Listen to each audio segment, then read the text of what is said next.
As julle hierso gaan nou Raptor roof rack, Predator roof rack met 'n steady light bar. Op hierdie 2025 Raptor.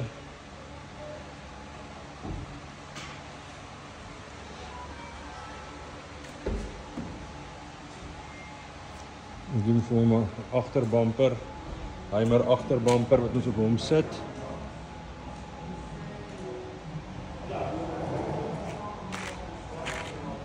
So lyk die bumper, die agterbumper, hy gaan nou opgaan. Ons het klaar die voorbumper opgesit.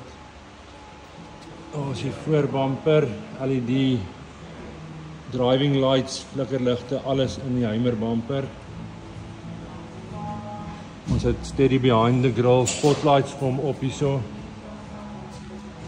Ons die full body underbody protection wat op is.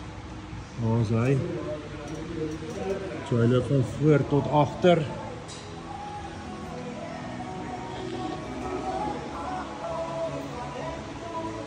Heimer sportsbar opgesit.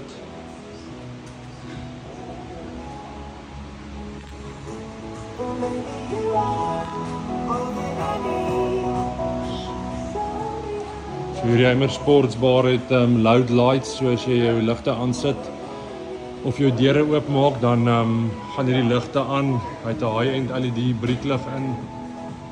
En hy kom hier agter op jou. Daar gaan hulle nou aan.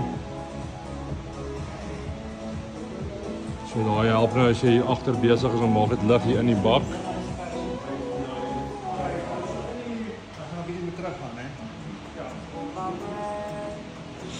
Die roof rack gaan nou opgaan en dan kry jy ook heavy duty matte.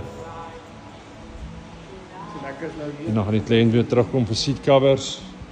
Maar ja, hierdie Raptor kry alles. Ons gaan weer foto's en video's opsit as hy klaar is. Sal nou gou afneem as ons hierdie agterbumper op het.